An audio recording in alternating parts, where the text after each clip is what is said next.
I have something to say about Venezuela if we have a couple Yes, I more wanted to minutes. get to that, by the way. In fact, I had the Okay. clip that I was lined up. You made Well, the this point of is saying that, how much can Putin take and everything else. I want to show you a clip for, you mentioned his name, Deputy Foreign Minister Sergei Rabakov. yeah. Listen to what he says. Well, it's in Russian, but I'll play the clip and I'll read out what he effectively pointed out when he was talking Okay. in reference to Venezuela. Russia and Venezuela signed a strategic partnership that was signed yesterday by Мы Putin не должны apparently, работать and he comes на out. потребу в кавычках Okay, кому бы то ни было. read it since it's in Russian. He says we should not work to please anyone. He said the principle guide the unanimous ratification of the Russian-Venezuela strategic partnership today. It says friends in need must not be abandoned. Embodies a moral foundation, a principle made tangible by sanctions, defying delivery of vital equipment to Caracas. The alliance models multipolarity governance as sustainable alternative to imperial dictates, defending sovereignty of development against a dying paradigm. The Western threats intensify as demonstrated, the capability makes it a strategic necessity undeniable. Effectively, we need to defend Venezuela. They're a friend of ours. We need to defend them. Friends shouldn't be abandoned. China has come out with similar statements, effectively saying the United States need to keep its hands off Venezuela and pull back. Apparently, Wagner is in Venezuela. That's the reporting, anyway. That's put out. Give me your take on this. This is obviously a regime change war. This has nothing to do with drugs. There was a intelligence assessment that pointed out that there was no fentanyl made in Venezuela. So this is nonsense. Speedboats can't make it to the United States, and they've been murdering people. I think they murdered 21 people up to this point. Mhm. Give me your thoughts on this. Well, you're right. It's not about fentanyl. No fentanyl is coming from Venezuela. It's about flexing what few muscles we have left. You know, I trace it to what happened in China when most of the world showed up for victory over Japan Day. Okay, Mm-hmm. that showed where the balance of power has shifted tectonically just over the last couple of years. Okay, now what did the U.S. do? They said we're going to concentrate on our preserve Latin America and internally in the United States. My God, what that means. So anyhow, Venezuela was easy pickings, and of course the overriding rule here is that Venezuela has oil deposits that just won't quit. The Yep. deepest and most lucrative oil deposits in the world, okay, and most of them. Now, so it has to do with oil and conquering a country that we haven't been able to overthrow yet. Now, the fact that the Russians and the Chinese are coming in big time, you know, it surprises me because this is not in their bailiwick. Cuba, 1962, they thought they could take a chance, and they had to withdraw ignominiously because they had to take their missiles out of Cuba. I'm surprised that Ryabkov, who is a heavyweight, he's the deputy foreign minister. He probably will be succeeding Lavrov when Lavrov finally says, okay, I'm tired. So, what he's saying here is look, we have friends here, and don't take us lightly because friends are friends and they stick by one another. Now, meanwhile, we have a U.S. guided missile destroyer called the USS Samuel Gravely in Trinidad Tobago, Port-au-Prince. Okay, how far is that from Venezuela? 7 miles, nautical miles. Okay, yeah, nautical miles. So 8 miles. Okay, now that's damn close. And you have a carrier group coming from the Mediterranean. That's the Gerald Ford carrier group. Uh, Most estimates they can't be offshore Venezuela for another week. Okay. Now, what is Trump going to do? He's going to say, well, this is our bailiwick, and you better not fool with us, Russia or China. I don't know. That's going to be a big, big chance. But let me say a little bit about the Gravely. This is what I want to say. I know Samuel Gravely. Rear Admiral Samuel Gravely, who was the first black in the U.S. Navy to achieve officer status and then become a captain and then an admiral. How do I know Sam Gravely? He's dead now. He died 20 years ago. Because in the 50s and 60s, when I was living in Arlington, Virginia, we had lunch counter demonstrations. We had the Arlingtonians for a better county, and we were fixated on making it a more integrated county. Okay, those were the people that I worked with in Arlington, and before I went to overseas to an undisclosed uh, country, for which I really studied German really well and had to deal in German. I can't say what the country is. Anyway, before I went over there, I said, look, we're going to rent our house out. Do you people in the civil rights part of this Arlingtonians for a Better County, do you have any black people that might be coming in? Because I live in a lily white neighborhood. And I said, oh, yeah, Commander Gravely, commander at the time. Gravely, he's not going to be here for 2 months. Can you hold off for 2 months? Sure, he can. We integrated our neighborhood with Sam Gravely, Alma, his wife, and his two little kids. Okay, what does that mean? Well, that meant that I happened to admire Sam Gravely and got to know him. And the neighbors, like at first, but they loved the guy. They loved the whole family. And my son, my eldest son, went to school with one of the Gravely's daughters. And Rita and I, my wife, were sort of jesting at one time. I said, I wonder when Sam Gravely had to leave Arlington, whether he said, to Alma, it was nice living with them, but would you want your daughter to marry one of those white people? Kidding, of course. Anyhow, what's the deal here? Sam Gravely was an honest guy. He had integrity. I bet he's bemoaning the fact that a ship named after him, then Rear Admiral Gravely, is within 8 miles of Venezuela.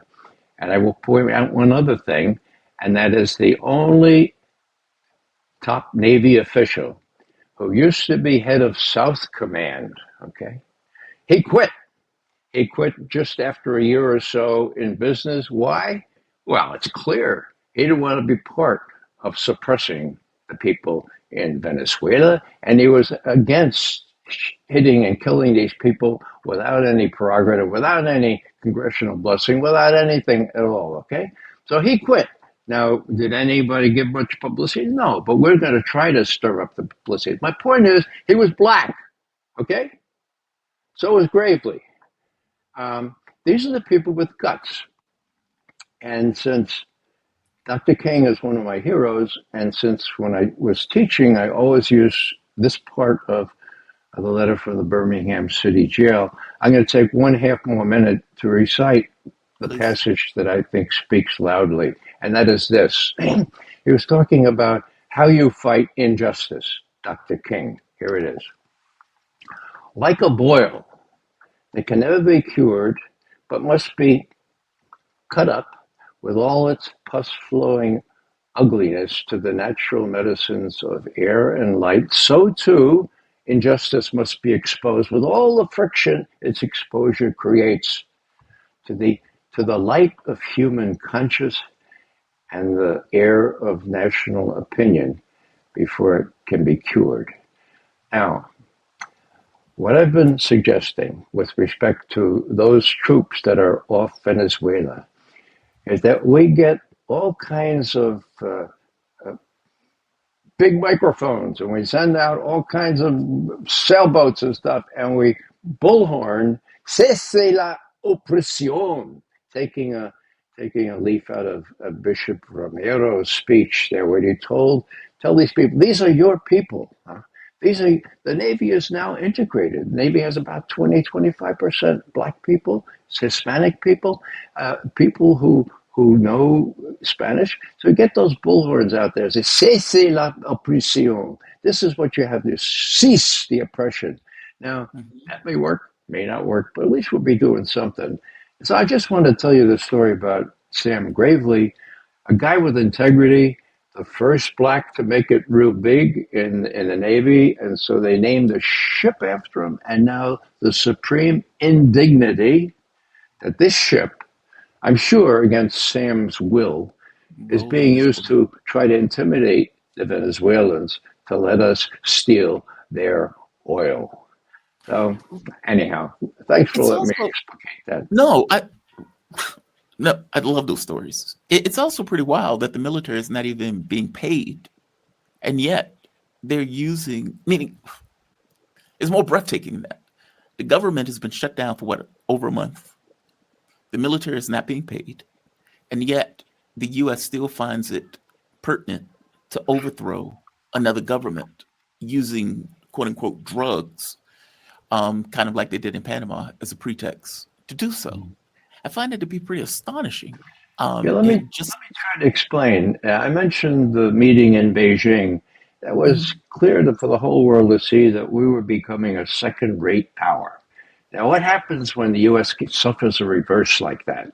Well, think back to 1983 when we foolishly had 241 Marines killed in a barracks in Lebanon, killed by Okay, a bomb that went off. Okay, right. how did Reagan react? Pulled him out. Well, I'm sure he's saying, what the hell were those? What the hell did you let that happen? Okay. And then did the Israelis know about it? Well, yes, sir. We think the Israelis. Did they tell us? Well, no, sir. They didn't tell us. My God, let's get the hell out of there. Reagan had some sense, okay? And what did he do? He pulled those troops out onto carriers, and then in a couple of weeks they were home. Now, why am I saying that? Because right after that, they had a council of war in the White House. I was on active duty then. I was briefing the president's daily brief. I know this from other sources, so I'm not divulging classified. But what happened was this: we got to show our muscle. What can we do? Oh, uh, those people, those leftists in Grenada, that little island, they're threatening to take our medical students. They're hostage. Have they really? Well, no. They're saying that they're saying they don't like them, and they might. Well, how are they supposed to? We'll attack Grenada. We'll send the 82nd Airborne into Grenada, and we'll have a big win. And that's precisely what they did. Now, I happen to know the that the Grenadian authorities had already told Washington, no, no, we'll send those medical doctors home on the next ship. For God, no, no, don't come in. But we wanted to show our muscle, okay?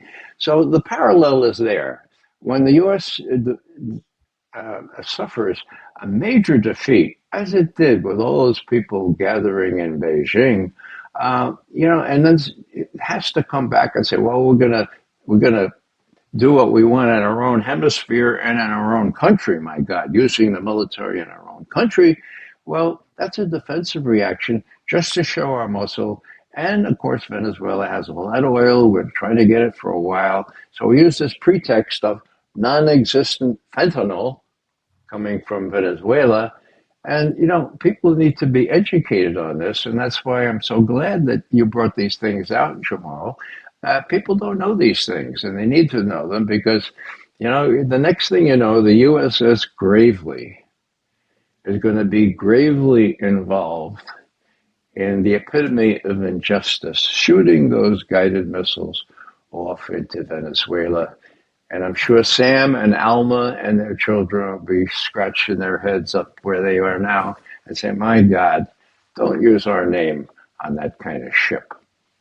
How far you think they're going to go with this? Do you think? I mean, the reporting showed that Rubio is the one that is effectively running this. Trump effectively allows him to run it under this pretext of "quote unquote" drugs, and that Rubio has convinced Trump that the best way to deal with Venezuela and to secure the oil and the resources in Venezuela is a coup. Meaning, the reporting was that Maduro was like, "Look, I will give you the oil effectively." And Rubio effectively told Trump the best way to deal with this, cut out the Russians, the Chinese, etc., is to take Venezuela. Do That's you right. think And that's how you far? I mean, how far do you think they're going to go with this? Do you think there is actually military involvement in a sense of sending in military in order to try to accomplish this? Well, you make a very important point because Maduro, the head of Venezuela, pretty much made all the concessions he could possibly make with Yeah. respect to oil interests and giving U.S. companies all kinds of carte blanche to do what they want. But that's not what Rubio wants. Now, Rubio, mind you, is the Secretary of State. He's also the National Security Advisor. He's the funnel through which everything gets to the president. Now, uh, what remains to be seen is whether Rubio, not the strongest guy in the world, will be intimidated by this latest proclamation from Ryabkov, Deputy Foreign Minister Ryabkov from Moscow, Hmm. and what the Chinese are saying, and something that I don't know. And what I don't know is how many missiles the Venezuelans already have that can hit ships at the distance where the Gravely is now. Would they use them? Under duress, I think they would. Yeah. So, what will the military, the top military, say to Trump if he says, "Can we do this?" I don't know. But if they're as stupid as Milley and the other guys, they'll say, "Well, we'll give it a try, see what happens. It's our bailiwick, it's our neighborhood, Monroe Doctrine, all that kind of stuff." So I don't know what's going to happen. I confess I'm surprised that Ryabkov has jumped in with 1.5 feet here. There's Yeah. always room to, give supplies later after the war is over or whether it's underway. But, we'll have to see here because this is really close to the bone. This is very similar to Cuba in 1962 Hmm. when we had to face down, when we had to face down the Russians. And we'll have to see if the Russians decide that they're going to get involved, and we're going to have to face them down again, and whether Trump will be as smart and as diplomatic and as level headed as John F. Kennedy. And I won't ask you to comment on the possibility of Yeah. That's this is very disturbing to me. It's just very disturbing. It's look. I know Obama had his kill list, and Obama was murdering people in the Middle East. But for some reason, it feels like there's a difference when you could see it. Like, do you remember when? And I'll let you go on this one because I'm keeping you long. Do you remember when I think it was a football player, and they came out and said he punched his wife in the elevator, punched his girlfriend in the elevator, and people were like, "Oh, that's horrible, that's bad." And then the video came out, and it showed him punching a woman and knocking her unconscious in an elevator. In which case, everybody lost their minds. And if I'm not mistaken, he almost got fired from his job after that video came out. There's a difference between seeing it versus having it just as a conception. Us watching them blow up boats on this thinly veiled, you know, idea of drugs is very disturbing. And then for them to go with this idea that, yeah, we're going to murder Venezuelans and that it's okay to murder Venezuelans. Lindsey Graham came out and said murdering Venezuelans is not a war crime, which is mind blowing. I yeah, Well, I think, I don't, yeah. please. Yeah, I just think the new element that you introduced, I hadn't been aware that Iravkov had said that. Hmm. Um, the U.S. has proven to be a weak sister, not only in Ukraine, but in other areas. You know, the big offensive against China has sort of petered away because China is so strong that Yes. even the Navy owns up to the fact, we can't build enough ships fast enough to keep up with the Chinese. And again, locks, lines of supply, lines of communication and supply. I mean, look at the wideness, the width of the Pacific Ocean, for God's sake. So the U.S. has been shown to be a paper tiger, just as the Chinese have always claimed it to be.